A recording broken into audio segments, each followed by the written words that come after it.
Venez à moi, vous qui peinez, vous qui ployez sous le fardeau, et moi je vous soulagerai. Vous dont on gère l'existence à coups de règles et de lois, vous dont on charge d'exigences en alourdissant le sabbat.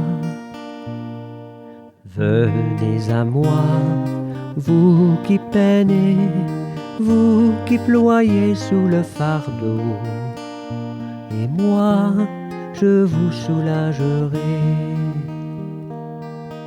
Trouvez repos dans ma parole, en ne le cherchant plus ailleurs,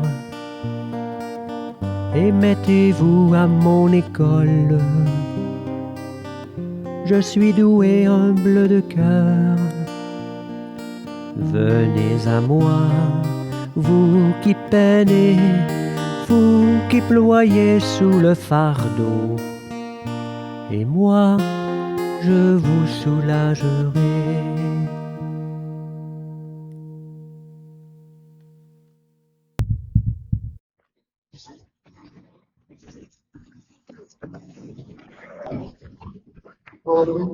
Bienvenue à votre église. Aujourd'hui, nous sommes appelés à lire une liturgie de la paroisse, comme vous savez. Nous allons donc nous préparer à vivre la présence du Seigneur dans sa paroisse. L'Eucharistie est le centre même de la vie de l'Église. La liturgie de la parole sans Eucharistie soutient la volonté des fidèles de faire Église en demeurant une communauté vivante. Qu'elle entretienne et développe le goût de la Sainte Liturgie. Qu'elle avive le désir de l'Eucharistie, ce mystère qui réalise l'unité de la foi autour de l'unique pasteur de Christ ressuscité. Nous aurons distribution de la communion avec les hommes déjà consacrés, qui sont à le tabernacle. Nous utiliserons le communion en église pour les prières et les lectures, mais la liturgie de l'Eucharistie sera remplacée par une prière de louange. Levons-nous et accueillons le livre de la parole en écoutant ces chants. Venez approchez-vous.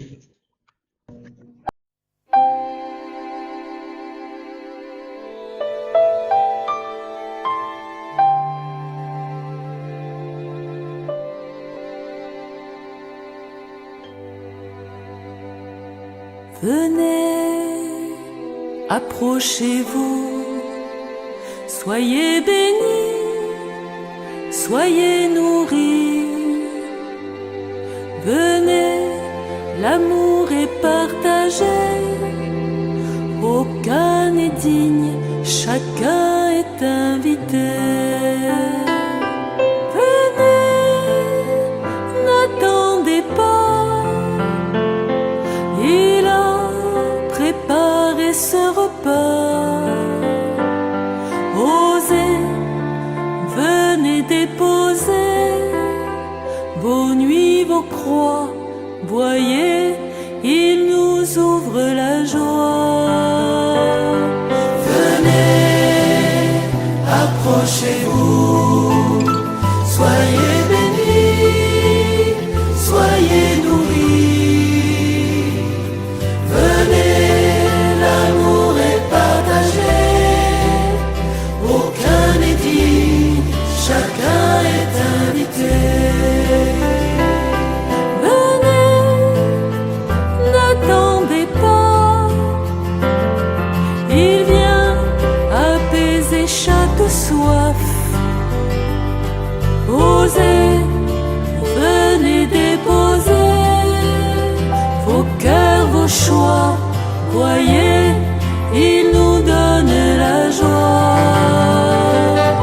Venez, approchez-vous, soyez bénis, soyez nourris. Venez, l'amour est partagé, aucun n'est digne, chacun est invité. Venez,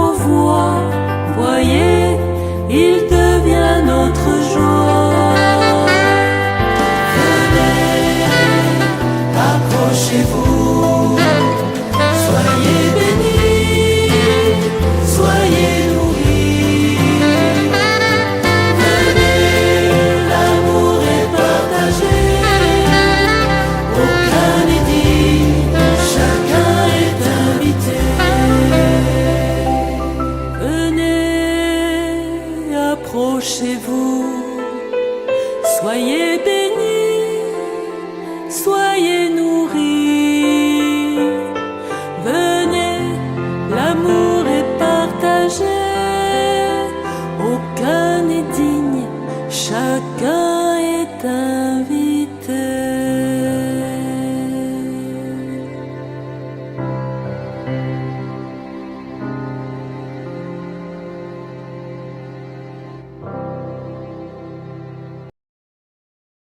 Nous pouvons réciter ensemble l'ancienne ouverture.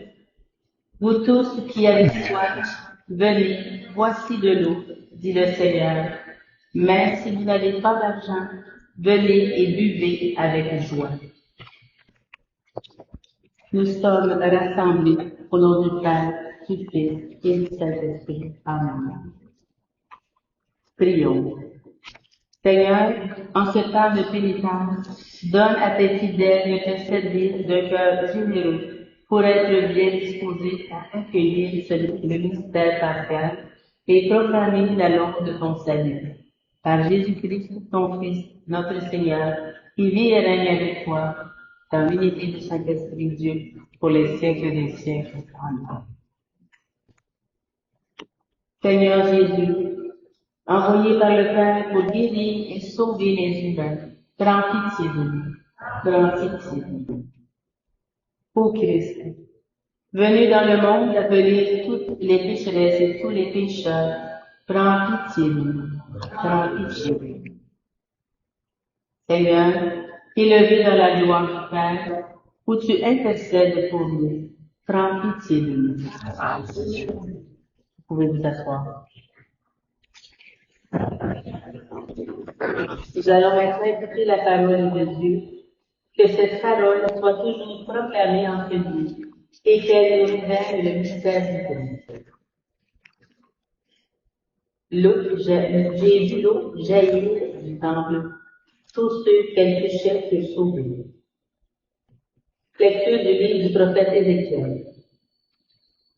En ces jours-là, au cours d'une vision reçue du Seigneur, l'homme le fit revenir à l'entrée de la maison, et voici, sous le seuil de la maison, de l'eau jaillissait vers l'orient, puisque la façade de la maison était du côté de l'orient.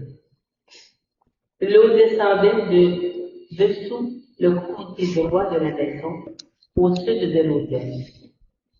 L'homme me fit sortir par la porte du nord et me fit faire le tour par l'extérieur, jusqu'à la porte qui fait face à l'orient, et là encore, l'eau coulait du côté droit. L'homme s'éloigna vers l'orient, un cordeau à la main, et il mesura une distance de 1000 coudées. Alors il me fit traverser l'eau. J'en avais jusqu'au cheveu. Il mesura encore 1000 coudées et me fit traverser l'eau. J'en avais jusqu'au genou. Il mesura encore 1000 coudées et me fit traverser. J'en avais jusqu'au rein. Il en mesura encore 1000. C'était un torrent que je ne pouvais traverser. L'eau avait grossi. Il aurait fallu nager. C'était un torrent infranchissable. Alors il me dit, as-tu vu, fils d'homme? Puis il me ramena au bord du torrent. Quand il m'eut ramené, voici qu'il y avait au bord du torrent, de chaque côté, des arbres en grand nombre. Il me dit, cette eau coule vers la région de l'Orient. Elle descend dans la vallée du Jourdain et se déverse dans la mer, dont elle assainit les eaux. En tout lieu où parvient le torrent, tous les animaux pourront vivre et foisonner. Le poisson sera très abondant, car cette eau assainit tout ce qu'elle fait naître, et la vie apparaît en tout lieu où arrive le torrent.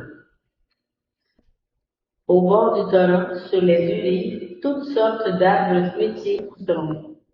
Leur feuillage ne se flétrira pas, et leurs fruits ne manqueront pas. Chaque fois qu'ils porteront des fruits nouveaux, car cette eau vient du sanctuaire. Les fruits seront une nourriture et les feuilles un remède. Parole du Seigneur. Louange à toi, Seigneur Jésus. Avec moi. Il est avec nous, le Dieu de l'univers, citadelle pour nous, le Dieu de Jacob. Dieu est pour nous refuge et force. Secours dans la détresse toujours offert. Nous serons sans crainte si la terre est secouée, si les montagnes s'effondrent au creux de la mer. Il est avec nous, le Dieu de l'univers, citadelle pour nous, le Dieu de Jacob. Le fleuve, ses bras réjouissent la ville de Dieu, la plus sainte des demeures du Très-Haut. Il tient, elle est inébranlable. Quand le naît le matin, Dieu la secoue. Il est avec nous, le Dieu de l'univers, citadelle pour nous, le Dieu de Jacob. Il est avec nous, le Seigneur de l'univers, citadelle pour nous, le Dieu de Jacob. Venez témoigner les actes du Seigneur. Il détruit la guerre jusqu'au bout du monde. Il est avec nous, le Dieu de l'univers, citadelle pour nous, le Dieu de Jacob. Gloire et louange à toi, Seigneur Jésus. Crie en moi, cœur pur, ô mon Dieu. Rends-moi la joie de te sauver. Gloire et louange à toi, Seigneur Jésus.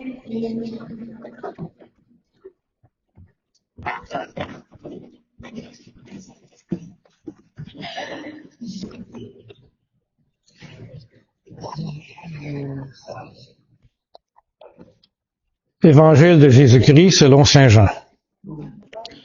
Seigneur, purifie mon esprit, purifie mes lèvres et purifie notre cœur, chacune et chacun d'entre nous. À l'occasion d'une fête juive, Jésus monta à Jérusalem. Or, à Jérusalem, près de la porte des brebis, il existe une piscine qu'on appelle en hébreu Bethsatha. Elle a 5 colonnades, sous lesquelles était couchée une foule de malades, aveugles, boiteux et impotents. Il y avait là un homme qui était malade depuis 38 ans. Jésus, le voyant couché là, et apprenant qu'il était dans cet état depuis longtemps, lui dit, « Veux-tu être guéri? » Le malade lui répondit, « Seigneur, je n'ai personne pour me plonger dans la piscine au moment où l'eau bouillonne. Et pendant que j'y vais, un autre descend devant moi. » Jésus lui dit, « Lève-toi, prends ton brancard et marche. » Et aussitôt, l'homme fut guéri. Il prit son brancard, il marchait. Or, ce jour-là, c'était un jour de sabbat. Les Juifs dirent donc à cet homme que Jésus avait remis sur pied, « C'est le sabbat. Il ne t'est pas permis de porter ton brancard. » Il leur répliqua, « Celui qui m'a guéri, c'est lui qui m'a dit, « Prends ton brancard et marche. » Ils l'interrogèrent, « Quel est l'homme qui t'a dit, « Prends ton brancard et marche » Mais celui qui avait été rétabli ne savait pas qui c'était.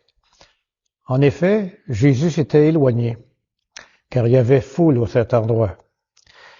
Plus tard, Jésus le retrouve dans le temple et lui dit, « Te voilà guéri, ne pêche plus. Il pourrait arriver quelque chose de pire. » L'homme partit annoncer aux Juifs que c'était Jésus qui l'avait guéri. Et ceux-ci persécutaient Jésus. Acclamons la parole de Dieu.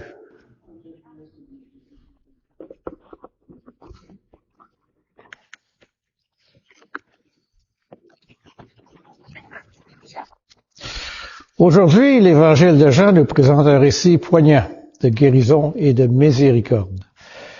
Jésus se rend à Jérusalem pour une fête juive, puis il s'arrête près de la piscine de Bethesda, un lieu où se rassemblaient beaucoup de malades dans l'espoir d'être guéris. Et parmi eux, un homme qui était paralysé depuis 38 ans attire l'attention de Jésus. Cette scène, ça nous rappelle la première lecture d'Ézéchiel, où le prophète décrit une vision d'eau jaillissant du temple, apportant la vie et la guérison partout où elle coule. De même, la piscine était censée avoir des propriétés caritatives lorsque ses eaux étaient agitées. Mais pour cet homme paralysé, l'eau semblait hors de portée. tout comme la guérison qu'elle promettait. Et Jésus s'approche de cet homme-là et pose une question simple mais profonde. Veux-tu être guéri? Cette question, ça peut sembler évident, mais elle va bien au-delà de la guérison physique. Elle nous invite à réfléchir sur notre propre désir de guérison spirituelle et de transformation. La réponse de l'homme est révélatrice. Au lieu de dire simplement oui, il explique pourquoi il n'a pas pu être guéri. J'ai personne pour me plonger dans la piscine quand l'eau est agitée. Pendant que j'y vais, un autre descend avant moi. Sa réponse, ça reflète son sentiment d'impuissance, d'isolation. Et combien d'entre nous se sentent parfois comme lui, prisonniers de nos circonstances, incapables de surmonter nos obstacles. Mais Jésus, lui, s'arrête pas à ces excuses-là. Il ordonne à l'homme, lève-toi, prends ton grabat et marche. Ces paroles, c'est plus qu'une instruction. C'est une invitation à la foi et à l'action.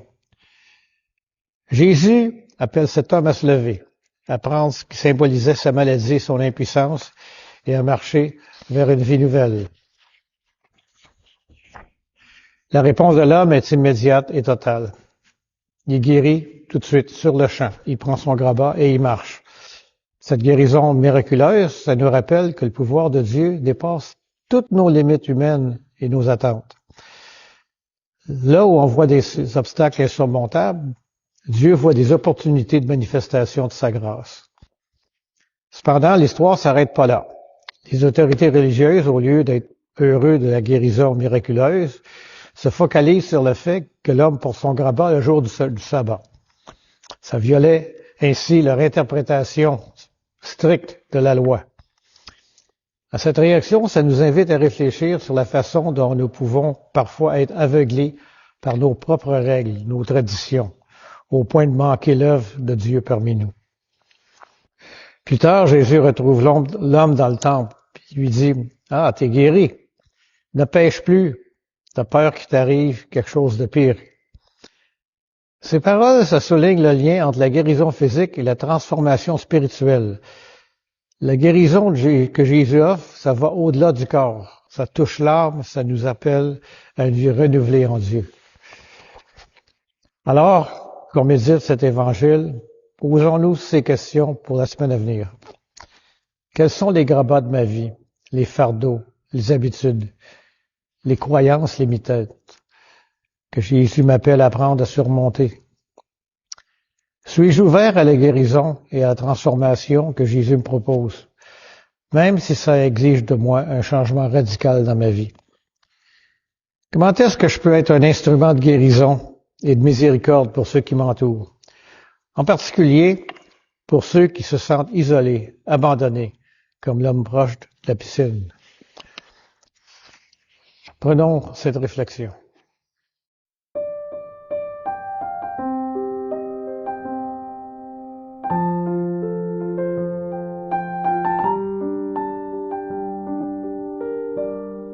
Tiens ma lampe allumée, la flamme est si fragile. Ce soir je viens mendier ton pain, ton eau, ton huile. Tiens ma lampe allumée jusqu'à ton domicile. Toi seul peux me guider. Allume dans mon cœur quelque chose de vrai, quelque chose de toi que rien ne puisse éteindre, ni l'échec, ni la peur, ni le poids des années, et que puisse mon pas chercher à te rejoindre. Tiens ma lampe allumée, la flamme est si fragile. Ce soir je viens mendier ton pain, ton eau, ton huile. Tiens ma lampe allumée jusqu'à ton domicile. Toi seul peux me guider.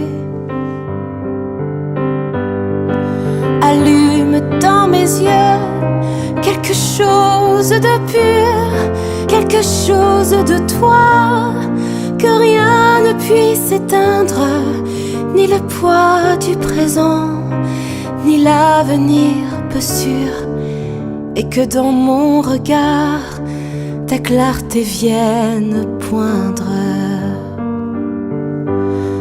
Tiens ma lampe allumée, la flamme est si fragile. Ce soir je viens mendier ton pain, ton eau, ton huile. Tiens ma lampe allumée jusqu'à ton domicile. Toi seul peux me guider. Allume dans mes mains quelque chose de doux, quelque chose de toi, que rien ne puisse éteindre, de petit, de discret, de brûlant, d'un peu fou, et que puissent mes bras savoir encore étreindre. Tiens ma lampe allumée, la flamme est si fragile. Ce soir je viens mendier ton pain, ton eau, ton huile. Tiens ma lampe allumée jusqu'à ton domicile. Toi seul peux me guider. Allume dans ma vie quelque chose de beau, quelque chose de toi, que rien ne puisse éteindre, avec un goût d'amour et des rêves nouveaux, que puisse mon chemin parvenir à t'atteindre. Tiens ma lampe allumée, la flamme est si fragile. Ce soir je viens mendier ton pain, ton eau, ton huile. Tiens ma lampe allumée jusqu'à ton domicile. Toi seul peux me guider.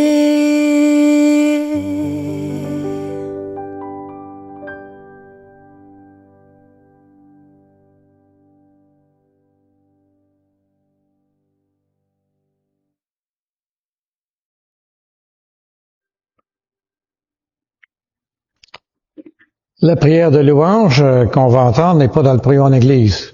Mais après chaque partie de la prière, nous dirons ensemble, nous te louons. Dieu notre Père, nous te louons, nous te bénissons.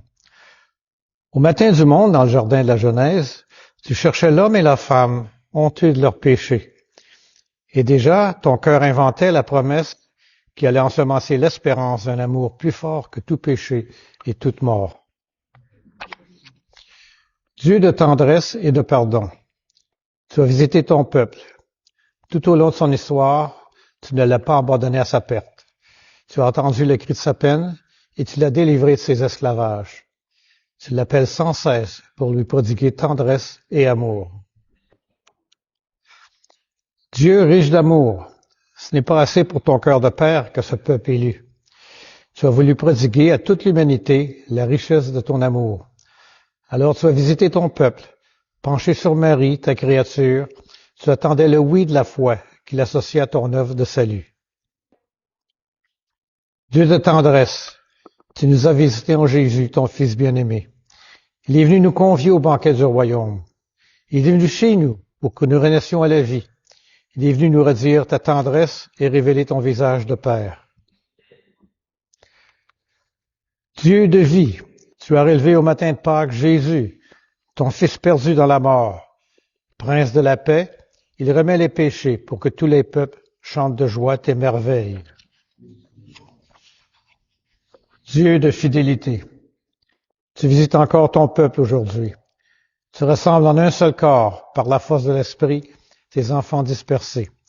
Il manifeste sa tendresse aux plus pauvres et aux plus démunis, à ceux qui cherchent sans trouver, à ceux qui désespèrent, pour qu'un jour nous soyons tous auprès de toi, Père, pour chanter notre allégresse avec Jésus, ton Fils, dans l'esprit d'amour.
cieux, que ton nom soit sanctifié, que ton règne vienne, que ta volonté soit faite sur la terre comme au ciel. Donne-nous aujourd'hui notre pain de ce jour. Pardonne-nous nos offenses, comme nous pardonnons aussi à ceux qui nous ont offensés. Ne nous laisse pas entrer en tentation, mais délivre-nous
Va plus loin,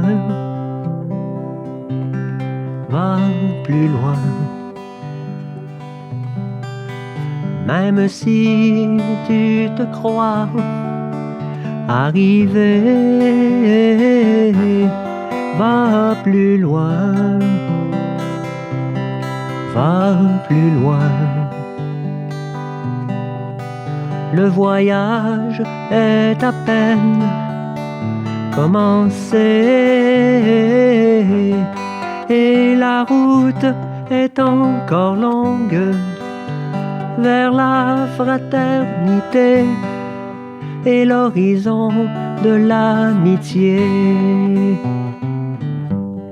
Viens, suis-moi, mon ami, n'aie pas peur, même si l'obscurité nous aveugle. Je suis là et je marche avec toi. Ensemble nous irons, l'espoir au fond du cœur, car au bout de nos peurs et au bout de nos peines, il y a la lumière tout au bout du chemin. Va plus loin, va plus loin. Même si tu te crois arrivé, va plus loin, va plus loin. Le voyage est à peine commencé et la route est encore longue vers la fraternité et l'horizon de l'amitié. Je suis là, mon ami, près de toi, même si tu redoutes d'être seul. Je suis là et je marche avec toi. Je te donne la main pour aller sans faiblir. Et la joie dans le cœur, va, regarde plus loin. La lumière promise est au bout du chemin. Va plus loin, va plus loin.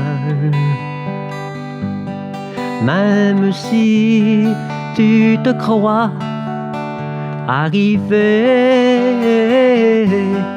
va plus loin, va plus loin. Le voyage est à peine commencé et la route est encore longue vers la fraternité et l'horizon de l'amitié.